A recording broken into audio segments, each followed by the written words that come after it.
우리 다 같이 한 목소리로 읽겠습니다. 사람이 감당할 시험 밖에는 너희가 당한 것이 없나니 오직 하나님은 미쁘사 너희가 감당하지 못할 시험 당함을 허락하지 아니하시고 시험 당할 즈음에 또한 피할 길을 내사 너희로 능히 감당하게 하시느니라. 아멘. 우리 다시 한번 읽을까요? 사람이 감당할 시험 밖에는 너희가 당한 것이 없나니 오직 하나님은 미쁘사 너희가 감당하지 못할 시험 당함을 허락하지 아니하시고 시험 당할 즈음에 또한 피할 길을 내사 너희로 능히 감당하게 하시느니라. 아멘. 사랑의 하나님 아버지, 참으로 감사합니다. 하나님, 오늘도 하나님 거룩한 하나님의 성의를 저희들에게 허락하여 주심을 감사합니다. 하나님, 이 성전 가운데 하나님의 거룩하심의 운행하심과 임재하심이 아버지 충만하신 것을 감사합니다. 오늘도 이 예배를 축복하여 주시고 보호해 주신 것을 감사합니다. 하나님의 능력으로 오늘도 우리를 충만케 하시고 우리를 새롭게 하시고 우리를 일깨우셔서 이 마지막을 사는 우리들에게 경각심을 허락하여 주시고 깨어있게 하여 주심을 감사합니다. 하나님, 주님 오시는 그날이 언제인지 모릅니다. 항상 우리가 깨어있지 아니하면 우리는 진짜 육신을 가지고 있는 연약함 속에서 언제 어디서 언제든지 우리는 넘어질 수 있습니다. 하나님, 오늘도 말씀을 통해서 일깨워 주시옵소서. 아버지, 우리가 감당할 수 있는 것은 하나님 이 세상에 가지고 있는 무기가 아니라 영적인 하나님의 전신갑주인 것을 믿습니다. 날마다 믿음과 말씀과 기도와 성령 충만으로 말미암아 우리가 이 세상의 혼란함을 분별하고 이겨나갈 수 있는 우리 모두 되게 하여 주시옵소서. 아버지, 그래서 항상 준비된 하나님의 언제든지 하나님께서 보내시는 곳에 저희가 나아가서 복음 전하고 하나님의 일을, 하나님의 이름을 드러낼 수 있는 우리 모두 되게 하여 주시옵소서. 감사합니다. 예수님의 이름으로 기도합니다.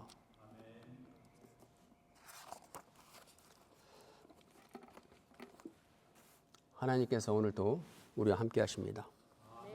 아멘.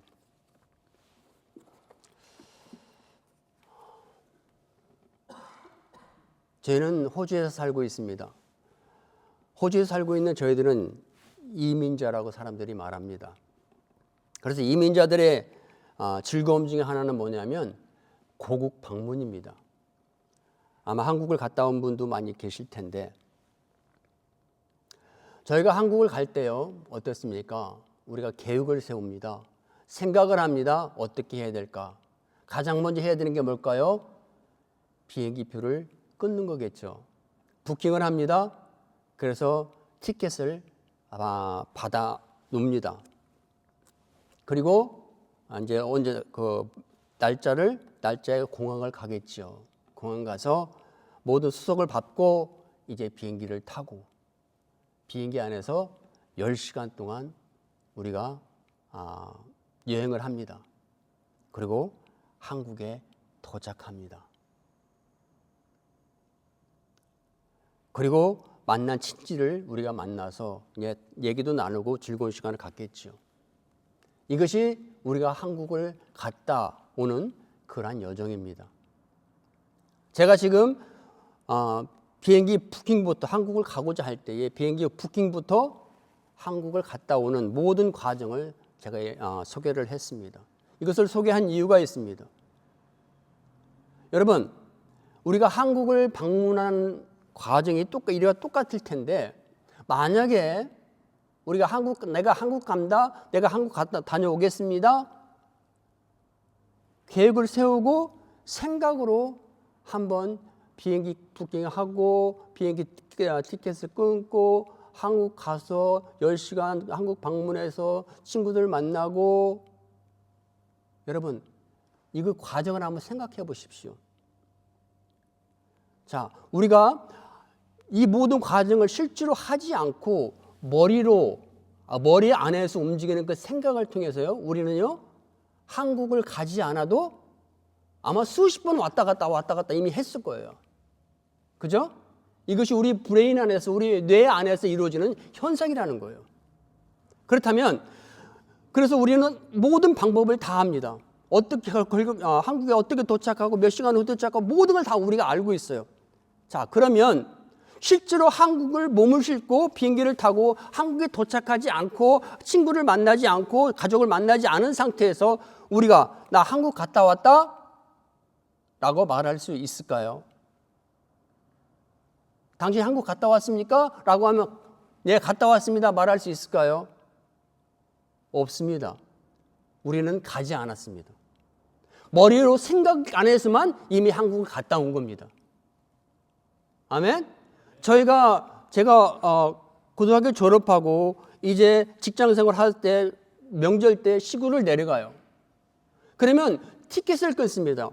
용산에 시외버스 터미널에 있었어요. 겨울에 영하 5도, 6도, 7도, 10도 막 그렇게 내려가는데 발을 동동동 거리면서 뭡니까? 많은 사람들이 티켓을 기다리고 밤새도록 기다리고 있었습니다.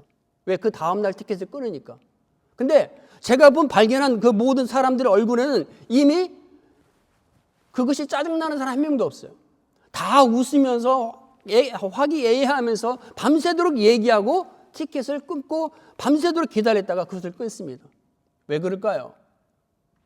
그들은 한국 가지 않았어요. 그러나 한국이 아니죠. 고향을 가지 않았어요. 그러나 이미 생각 속에서 고향을 다 갔다 온 거예요. 이해하십니까? 그러나 실제로 고향은 갔다 오지 않은 거예요. 지금 제가 말씀을 드리려고 하는 이유는 우리 머릿속에서 일어나는 현상을 말하고 있는 거예요.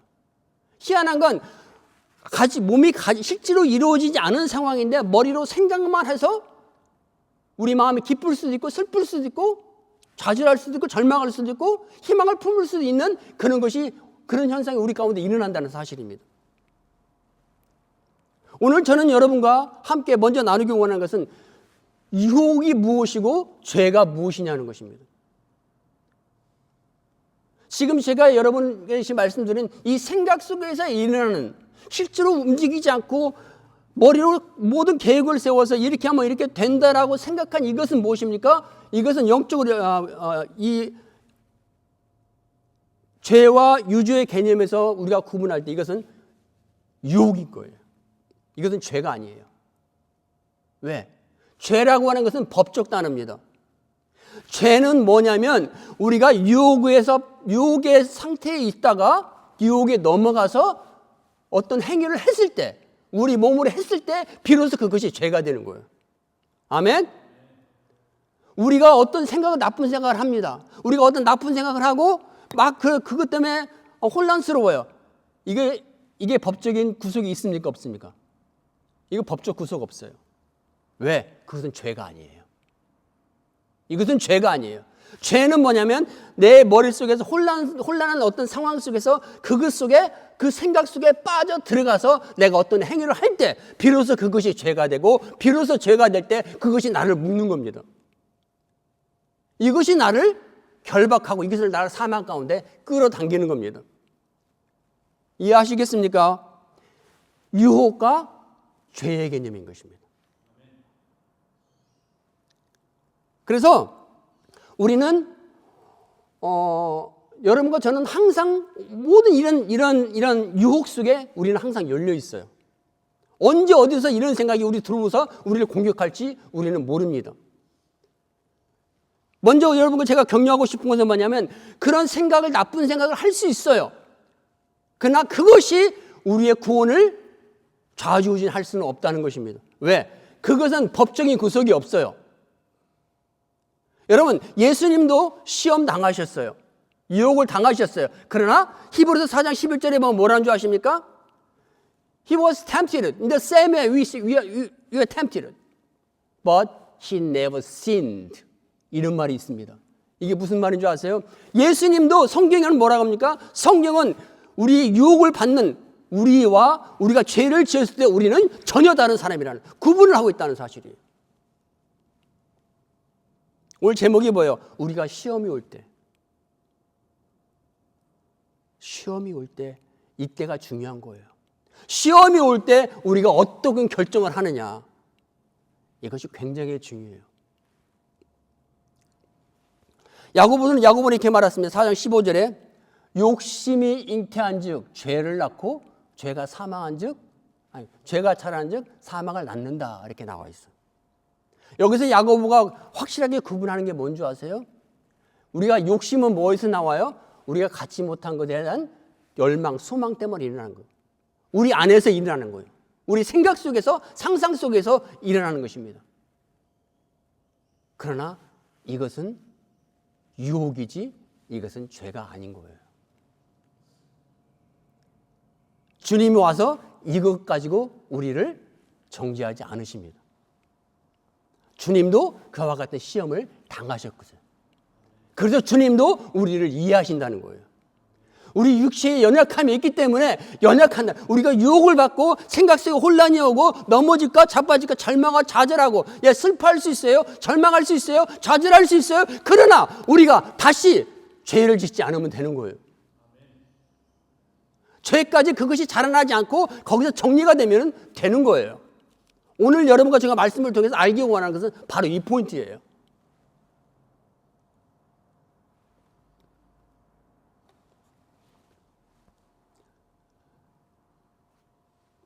낚시할 때요, 미끼를 던집니다. 미끼를 던지면, 저 멀리 던지면요, 그 미끼를 속에 딱 저기에서 바다 속으로 이 낚싯바늘에 들어가겠죠. 그러면 뭐가 그걸 보겠습니까? 물고기가 보겠죠. 물고기가 그 낚싯바늘 고기를 딱 봅니다. 저게 뭐지? 저게 뭐지? 분명히 먹고 싶은데? 그러면서 갈등합니다. 먹을까? 말까? 먹을까? 말까? 갈등이 일어나거든요. 그죠? 그럼 먹을까 말까, 먹을까 말까 갈등이 일어날 때 물고기는 안전해요, 안 안전해요? 안전해요, 안 안전해요? 아직은 안전해요. 아직은 안전한 거예요. 물고기 터치할 방법이 없어요. 아직은 안전한 거예요. 생명을 누가 터치 못합니다. 아직은 안전한 거예요. 그러나 그 갈등이 자라서 덥석 물었는데, 고기인 줄 알고 물었더니 낚싯바늘까지 물어버려요. 그럼 어떻게 돼요? 매운탕이에요. 그럼 매운탕이에요. 뭐예요? 죄, 유혹의 상태에서 마지막에 이걸 컨트롤 못한 거예요. 유혹의 상태에서 어떤 라인인데 넘지 말아야 돼. 이 선을 넘어가 버린 거예요. 넘어간 순간 뭐예요? 이미 늦어버렸어요. 그것은 우리가 할 수 있는 방법이 없어요. 구원할 방법이 없어요. 다시 한번 말합니다. 사단은 뭔지 아십니까? 아주 기가 막히게 우리를 유혹하는 거짓말 전문가예요. 그의 목적은 뭐냐면 무는 거예요. 물고기처럼, 멍청한 물고기처럼 덥석 무는 거예요. 여기까지 안 가고 갈등에 수없이 갈등 일으킵니다. 우리가 해야 될 일은 뭐예요? 근데 사단이 또 목적하는 게 있습니다. 우리가 갈등하고, 예를 들면 우리가 요즘 소셜 미디어 같은 거 많은 사진들이 나오잖아요. 유혹할 수 있는 사진들. 그런, 예를 들어 어떤 음란물이 있습니다. 음란물이 막 생각을 해요. 그러면 믿는 사람들 같으면 고민을 하겠죠. 당연히 고민해요. 그게 갈등이 일어나는 거예요. 그러나 거기에 빠져들지 않으면 되는 거예요. 근데 사단은 뭐냐면, 너 그거 생각했잖아. 너 봤잖아. 눈으로 봤잖아. 너 구원 못 받아. 너가 어떻게 그렇게 맨날 생각하고 엉뚱한 생각만 하는 애가 어떻게 구원받니? 그런 생각을 줘서 뭡니까? 우리를 하나님의, 예수님의 보혈의 능력을, 구원의 약속의 능력, 복음의 능력을 완전 부인시켜서 거짓말로 만들어버려요. 거기에 넘어가면 안 되는 거예요. 거기에 넘어가면 안 되는 거예요. 아멘? 복음을 믿는데, 복음을 믿는다는 것은 뭡니까?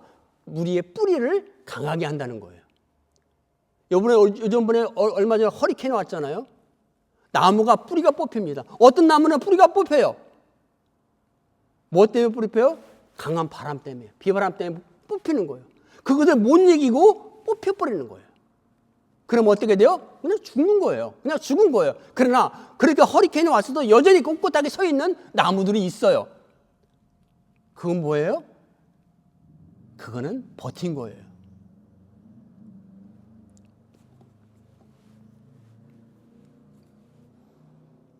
여러분, 그러면 우리는 믿음이 올 때, 유혹이 올 때 어떻게 될까요? 유혹이 올 때 어떻게 될까요? 우리 창세기 3장에 보면요, 사단이 유혹을 합니다.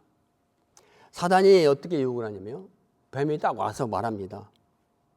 사단이 이브에게 말합니다. 먼저 사단이 와서 뭐래요? 말을 걸어요. Satan spoke to Eve, aiming Eve to respond on its suggestion. 사단이 가장 먼저 와서 이브에게 뭘 했냐면 말을 걸었어요. 말을 걸었어요. 여러분, 시험이 어떻게 오냐면 마귀가 먼저 와서 우리에게 말을 걸어요. 마귀가 생각을 집어넣어요.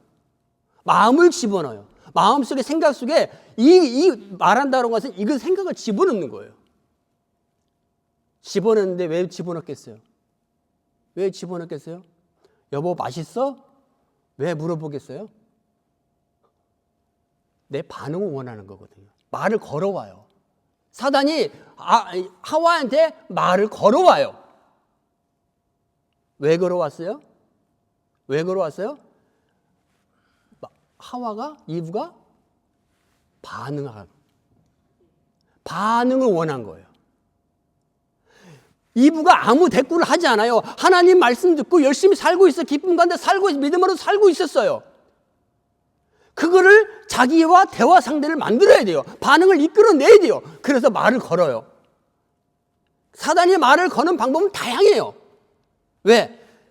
쟤와 나가 믿음을 잘 꾸리고 나가고 있는 믿음의 크리스찬이 저 크리스찬과 내가 말을 해야 돼요. 저의 모든 어텐션을 나한테 끌어와야 돼요. 그래서 말을 걸어와요. 생각을 집어넣어요.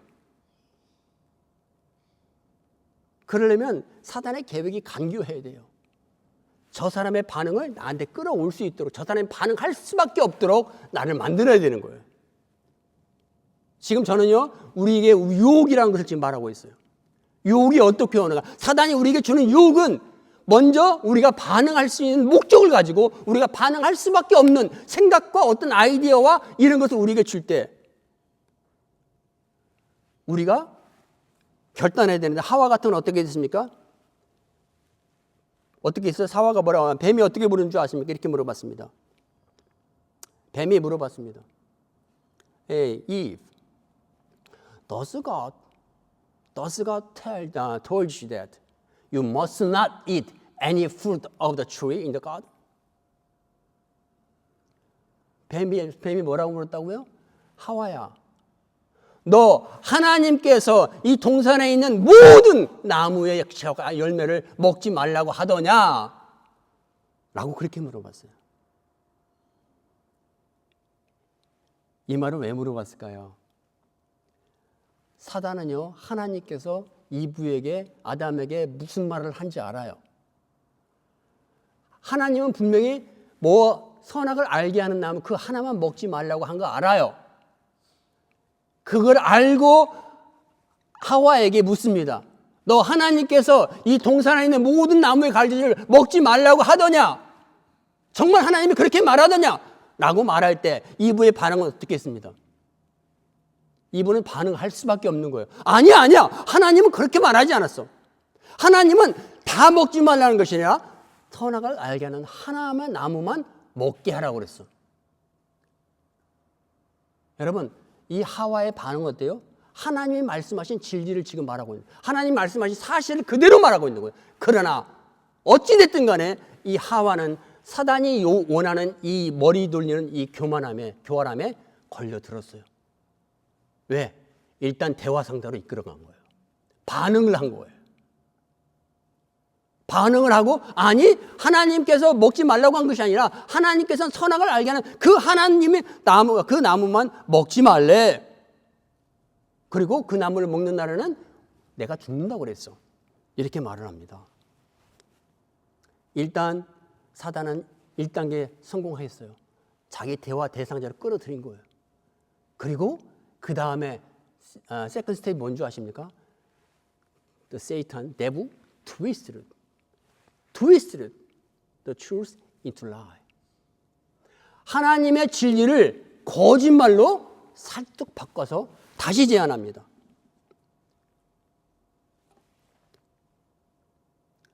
그러니까 하와가 어떻게 됐습니까? 먹어버렸어요. 자, 사단이 어떻게 말했을까요? 봐라. 아니다. 너 먹는 날은 죽지 않아. 네가 하나님께서 그렇게 말한 것은 네가 저거 먹는 날에는 선악을 알게 하는 이 지혜가 너에게 얻어서 하나님까지 될까봐 하나님께서 싫어하셔서 하나님 먹지 말라고 했던 거야. 먹어봐. 괜찮아. 안 죽어. 하나님은 죽는다고 안 죽는다고. 일단은 한 스텝하고 두 번째 스텝에서 사단은 이제 하나님의 말씀을 꼬아버려요. 그래서 의심을 가져다 주겠어요. 하나님의 진리에 대한 의심을 가져다 줍니다. 그 다음에 6절에서 뭡니까? 하와가 그 선악을 알게 하면 she took the fruit of the tree of good knowledge. 자, 제가 창세기 3장 1절부터 6절까지 얘기를 지금 간략하게 말씀드렸습니다. 여러분, 1절에서 5절까지 선악을 알게 하는 이 나무를 따먹는 그 전까지는요, 뭡니까? 이것은 유혹이에요. 아직까지 아담과 하와는 죽지 않았어요. 법적으로도 지금도 여전히 살아있어요. 법적 어떤 죄의 사망 권세가 끌어당길 힘이 없습니다. 죄는 이것을 따먹는 그 순간에 여러분 죄가 되어버렸다는 사실이에요. 여러분, 제가 드리고 싶은 말이 있습니다. 우리는 항상 시험을 당할 수 있습니다. 동서남북 사방에서 우리는 사단에게 노출되어 있습니다. 그리고 우리는 연약합니다. 육체가 있기 때문에 연약합니다. 자, 사단은 하와가 그러면 시험에 들지 않기 위해서 했었어야 하는 행동이 있었습니다. 그게 뭘까요? 사단의 말을 듣지 않는 것이었습니다. 아멘. 사단의 말을 처음부터 무시했으면 되는 겁니다. 아예 듣지 않았으면 되는 겁니다. 내가 감당할 수 있는 힘이 있으면 그래 한번 논쟁해보자 할 수도 있지만 우리 마음속에 그런 자신감이 없으면 아예 듣지 않는 것이 지혜입니다. 하와가 듣지 않았으면 이런 꾀임에 넘어가지 않았습니다. 하나님의 말씀만 믿고 그것만 기억하면서 아니 하나님 먹지 말라고 했으니까 나는 안 먹을래. 너 말해. 난 안 들을래. 도망가도 돼요. 이게 지혜예요. 이게 해결책인 거예요. 사단에 시험 들지 않는 가장 중요한 아주 기본적인 해결책인 거예요. 여러분 여호와 증인 여러분 듣지 마세요. 들으면 우리가 거의 넘어져요. 거기에 훈련받고 오기 때문에 자신 없으면 그냥 돌아가라고 해도 돼요. 아멘. 사기꾼에게 속는 사람이 있어요. 특징이 있어요. 뭐냐면 끈질긴 사기꾼의 말을 거절하고 계속 듣는다는 거예요. 귀를 열려 있으니까 사기꾼은 계속 말을 해요. 계속 들으면 사기꾼은 거짓말을 진짜같이 하는 전문가이기 때문에 그 말이 듣고 들으면 그게 진짜처럼 내 안에 들려지고 이해가 돼요. 아멘. 여러분 사단도 이성을 사용합니다. 논리를 사용하고 머리가 기가 막힙니다. 그러나 기독교인들이 사는 방법은 이성과 논리와 그런 것이 아니에요. 믿음으로 사는 것입니다. 하나님의 말씀에 기초 반석 같은 거 믿음 위에 그 말씀 위에 우리가 믿음을 두고 우리는 비록 자존심 상할 수 있어요. 내가 창피할 수 있어요. 그러나 그건 창피한 게 아니에요. 믿음 안에서 용기인 것입니다. 믿음 안에서 담대함이고 우리가 우리의 생명을 살 수 있는 것입니다. 사기꾼은 내 지갑에 있는 돈을 노리고 오잖아요. 그거 뺏긴 다음에 우리는 후회해도 이미 늦어요. 내 돈은 없어져 있어요. 사기꾼을 만나지 않는 것, 사기꾼에게 대꾸하지 않는 것, 마귀에게 대꾸하지 않는 것. 아멘. 유혹이 아무리 와도 거기에 우리가 대꾸하지 않고 옳은 것을 행하려고 하는 우리의 마음과 기도가 항상 준비되어 있어야 될 줄 믿습니다. 아멘. 그 사도 바울이 개척한 갈라디아 교회도 오직 예수의 은혜로 구원의 충만함을 믿고 잘 부흥하고 있던 그 교회에 이 거짓 선지자들이 왔잖아요. 유대인이면서 예수를 믿고 너희가 복음을 믿고 구원을 받지만 할례도 받아야 되고 안식일도 지켜야 된다라고 하는 이런 거기에 플러스 어떤 것을 집어넣은 그들의 말이 오니까 왜? 그들은 선생들이었거든요. 그들은 거룩한 자들이었거든요. 그들이 하나님을 먼저 알았던 자들이거든요. 그들의 직위를 가지고 와서 이 순진한 이 순수한 갈라디 교인들에게 들어오자 자꾸 그게 들어와요. 여러분 대혼란이 왔습니다. 그래서 사도 바울이 고린도전서 1장 8절에 뭐라는 줄 아십니까? 비록 천사들이라도 그들이 와서 내가 전한 복음 위에 다른 어떤 말을 하면 저주받을 것이라고 말씀하셨어요. 그 말을 듣는 사람 당연히 저주를 받는 거예요. 여러분 달리기 잘하세요? 도망가시기 바랍니다. 도망가시기 바랍니다. 진짜 지혜롭고 진짜로 전략가는요, 싸우지 않고 승리하는 자인 거예요. 아멘. 지금 저희 나라도 여러분 남북한이 평화를 누리면서 싸우지 않고 같이 잘 사는 거, 이것이 지혜 아니겠어요? 싸우고 열심히 싸워서 피 터지고 또 엄청나게 죽이고 손해보고 파기당하고 승리하면 뭐 하겠어요? 여러분 사단 앞에는 여러분 장담하지 마시고 가장 베스트웨이는 뭐냐면 run away. Run away from far and far and far. 아멘. 참 제가 이런 말을 하면서도 제가 잘 넘어지는 게 있어요. 운전하다가 아까도 이제 제 큰아들이 운전을 해왔는데 차선을 잠깐 올리려는데 어떤 뒤에가 팍 오더라고요. 운전자는 가만히 있는데 옆에 사람이 막 야단을 치고 막 그 차선 운전할 때 가장 신경질 나는 게 뭐냐면 앞에 가는데 차선을 바꾸고 가는 사람. 들어오는 것도 아니고 나가는 것도 아니고 들어오는 것도 나가는 추월도 못하고 앞으로 가지도 뒤어지도 못하고. 그때 우리 마음속에 뭐가 일어나요? 막 화가 일어나잖아요. 화가 일어나잖아요. 여러분 다윗은 사울과 싸우지 않고요 도망갔어요. 다윗 수하에 600명이 있었어요. 처자식, 가족, 부하들까지 합쳐서 600명을 이끌고 사울 왕에게 쫓겨다니면서 그는 사울을 살려주면서까지 도망한 길을 택했어요. 왜입니까? 하나님을 믿기 때문에 그렇습니다. 하나님의 진리가 하나님이 어느 편인지 알기 때문에 싸우고 피 터지는 것이 중요한 것이 아니라 그래서 승리하고 승리의 기쁨으로 만끽하는 것이 아니라 그 전에 여러분 도망하는 지혜가 있기를 주님의 이름으로 축원합니다.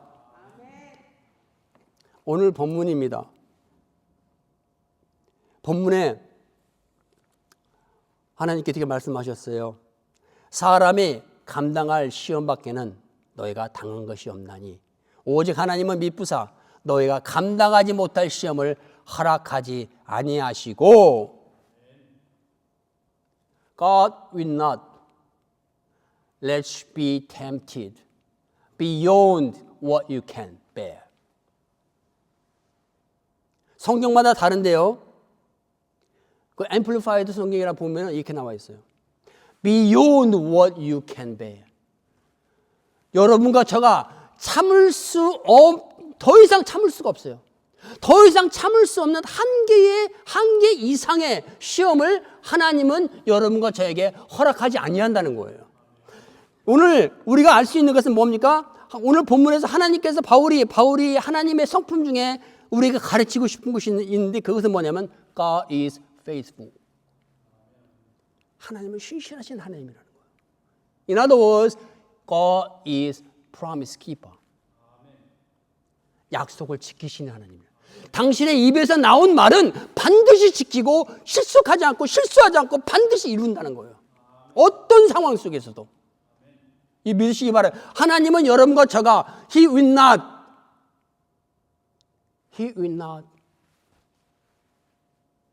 allow any test which is beyond what you can bear. 우리가 감당할 수 없는, 인내할 수 없는, 견뎌낼 수 있는 어떤 시험 테스트도 그분은 허락하지 아니하신다는 약속을 하고 있는 거예요. 이것은 약속입니다. 여러분 질문하겠습니다. 가인이 죽었죠. 가인이 죽었죠. 왜 죽었습니까? 하나님이 시험을 허락하셔서 죽었죠. 대답 좀 하세요. 하나님 시험을 허락하신 거예요. 하나님께서 가인과 아벨의 제사를 드렸고 하나님께서 아벨 것만 택하셨다는 그 이유로 그때부터 가인은 시기 질투, 원망이 생기고 가인이 동생 아벨이 미워지고 죽이고 싶은 마음이 생겨진 거예요. 기억하시죠? 자, 저는 이렇게 봅니다. 하나님께서 가인에게 시험을 허락하셨어요. 아벨 것만 택함으로 말미암아 가인이 어떻게 나올 걸 하나님은 알고 있었어요. 가인이 그런 화를 내고 신경질 날 것도 하나님은 알고 있었어요. 그러나 하나님이 또 알고 있는 건 뭡니까? 가인이 그것을 컨트롤할 수 있었다는 사실도 알고 있었어요. 제가 이렇게 말하는 이유는 뭐냐면 만약에 가인이 그것을 감당하지 못하고 그냥 성경에 나와 있는 그것처럼 죽어버릴 수도 있었고 살 수도 있었다는 이 사실을 하나님은 알고 있었다는 사실. 만약에 가인이 성경에 나와 있는 대로 죽어버려서 그것을 감당하지 못해서 죽을 거라고 하나님께서 그거를 허락하셨다고 한다면 여러분 하나님은 가인에게 그 시험을 허락하지 않으셨다는 거예요. 여러분과 저에게는요 하나님이 시험을 주십니다. 그것을 감당할 수 있고 감당할 수 없는 것도 있을 수 있어요. 그러나 우리는 몰라요. 하나님께서 여러분과 저에게 시험을 주시는 이유는 뭔지 아십니까? 우리에게 너는 감당할 수 있어. 아멘. 모세야 너는 감당할 수 있어. 사무엘 너는 감당할 수 있어. 감당할 수 있기 때문에 시험을 주셨다는 거예요. 아멘. 우리가 감당할 수 없는 시험은 하나님이 주신 적이 없습니다. 아멘. 그게 약속인 거예요. 그게 약속인 거예요. 가인이 하나님께서 가인에게 주신 그 시험은 가인이 감당할 수 있었어요. 그러나 가인은 잘못된 것을 선택한 거예요. 자, 그 증거가 뭔지 아십니까? 하나님 뭐라 합니다. The sins wants to control you. 가인에게 말하면 가인, sin wants to control you, but you must control it. 이렇게 나와 있어요. 성경에. 4장 7절에 나오는 창세기 4장 7절에 죄가 네 문 앞에 너를 두드리고 녹화한다. 그러나 너는 죄를 다스리라. 이 말 속에 뭐가 포함된? You must control it. 이 말 속에 뭐가 포함된 줄 아십니까? 가인에게 죄를 다스릴 수 있는 능력이 있었습니다. 아멘. 여러분과 저에게는요, 어떤 시험이든지 그런 능력을, 그런 시험을 이길 수 있는 능력이 이미 우리에게 부어져 있어요. 그것이 하나님의 선물이에요. 아멘. 예수 그리스도의 은혜와 이거는 별개의 문제예요. 예수 그리스도께서 우리에게 주신 그거는 죄의 결과로 우리가 할 수 없는 그것을 다시 끊어버리시고 우리를 그러한 원래 상태로 회복시킨 거예요. 여러분, 하나님은 우리에게 감당할 수 있는 시험만 허락하십니다. 아멘. 어떤 시험이 올 때 하나님께서 두 가지를 봐요. 너 정신 차려. 그 다음에 반대로는 너 할 수 있어. 아멘. 하나님께서 우리가 무엇을 진행하고 어떻게 생각하고 진행하는 모든 유혹 속에서 우리가 어떻게 결단하는지 하나님은 우리를 지켜보고 계신 줄 믿습니다. 그래서 우리에게 성령을 주신 것입니다. 아멘. 성령이 우리가 말할 수 없는, 우리가 감당할 수 없는 어떤 것에 성령께서 우리를 도우시고 우리를 새롭게 하시고 여러분 우리를 승리케 하십니다. 인내하며 승리하시기 바랍니다. 두 번째로 하나님께서 오늘 본문에서 또 한 가지 약속하시는 게 있어요. 하나는 우리가 감당할 수 있는 시험만 허락하신다는 거. 감당할 수 없는 시험은 허락하지 않는다는 거. 둘째, 하나님께 또 약속하신 게 뭔데? He will give us way out. 하나님께서 우리에게 길을 주셔요. When we are tempted. 우리가 시험에 넘어갔을 때 하나님께서 우리에게 시험에 넘어갈 뻔할 때 하나님께서 우리에게 또 하나 주시는 건 뭐냐면 빠져나갈 길을 주신다는 거예요. 하나님은 그것까지 준비해 놓으셨어요. 우리가 죄를 지을 수 있습니다. 유혹에 넘어갈 수 있습니다. 그러나 하나님은 우리를 살리는 또 한 가지 길을 우리에게 주십니다. 뭔지 아십니까? 그것이 회개입니다. 아멘. 우리는 회개할 수 있습니다. 죄에 넘어졌다고 우리가 잘못 생각하면 안 돼요. 우리는 언제든지 하나님께 우리는 회개할 수 있습니다. 아멘. 여러분, 요한 1서에 1장에 보면요 이렇게 나와 있습니다. 만약에 너희 중에 누가 죄 없다 하는 자는 거짓말하는 자다. 그러나 if you confess your sin, you will be forgiven. God will forgive you. 이렇게 나옵니다. 누구 중에 너희가 죄 없다 하는 자는 거짓말하는 자다. 그러나 너희가 죄를 자백하면 그는 미쁘고 의로사 너희 죄를 사하실 것이다. 이렇게 약속하신 것입니다. 회개를 약속하신 거예요. 회개를 통해서 하나님께 죄를 고백할 때 여러분과 저를 용서해 주십니다. 탕자가 죄를 짓고 돌아왔습니다. 탕자가 뭐라고 했습니까? 아버지 앞에 왔을 때 아버지, I've sinned to God and to you. 하나님 앞에 죄를 짓고 아버지 앞에 죄를 지었습니다. 아버지가 뭐라는 줄 아십니까? 기뻐하면서 그 형한테 그럽니다. 네 동생은 죽었다가 살아왔다라고 했습니다. 죽었다 살아. 뭐에 대해 죽은 거예요? 죄에 대해서, 죄 때문에 죽어버렸던 거예요. 아버지를 떠날 때 죄에 대해서 죽어버렸어요. 그리고 다시 회개하고 살아왔어요. 하나님 아버지께서 그걸 말하고 있는 거예요. 죽었다가 살아났느니라.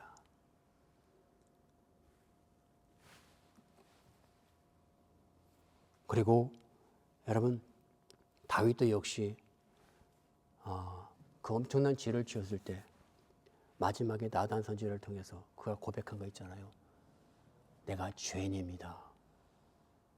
이 고백했을 때 하나님이 뭐라고 말했습니까? I'll forgive you. I'll forgive you. 내가 너를 용서하마. 아멘. 마지막으로 이사야서 1장 18절에는 이렇게 말합니다. Let's discuss it. about that. Even if your sins as red as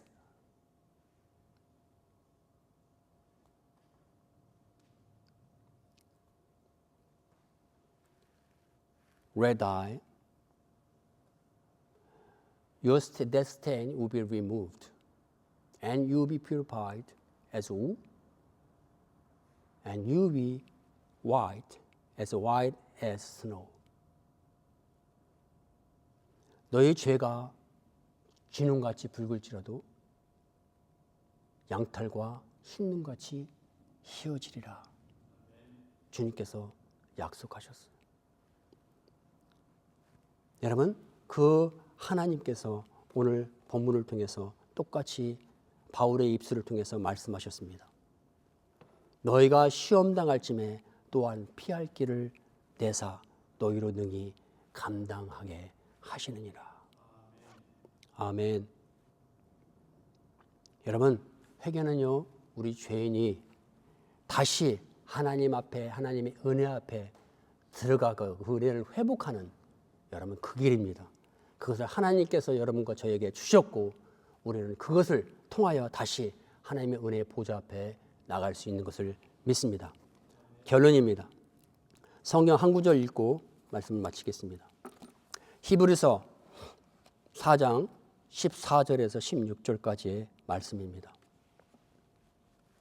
그러므로 우리에게 큰 대제사장이 계시니 승천하신 이 곧 하나님의 아들 예수시라.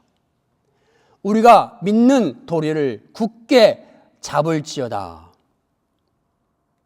우리에게 있는 대제사장은 우리의 연약함을 동정하지 못하실 이가 아니요 모든 일에 우리와 똑같이 시험을 받으신 이루되 죄는 없으시니라. 그러므로 우리는 긍휼하심을 받고 때를 따라 돕는 은혜를 얻기 위하여 은혜의 보좌 앞에 담대히 나아갈 것이라. 아멘. 여러분, 우리가 비록 죄를 짓고 또 짓지만 우리가 하나님 앞에 담대하게 나갈 수 있는 이유는 뭡니까? 우리 대제사장이신 예수님께서 하나님 우편에 여러분과 저를 위해서 계십니다. 그분의 보좌 앞에 나갈 때, 그분의 피를 의지해서 나갈 때 여러분 그곳에 은혜가 있고 그곳에 희복이 있는 것입니다. 그래서 우리는 날마다 담대할 수 있습니다. 여러분 담대하게 용기 잃지 말고 하나님께서 어떤 시험이 온다 할지라도 이겨내고 여러분 승리하여 하나님 앞에 여러분 날마다 영광 돌리는 삶 사시기를 주님의 이름으로 축원드립니다.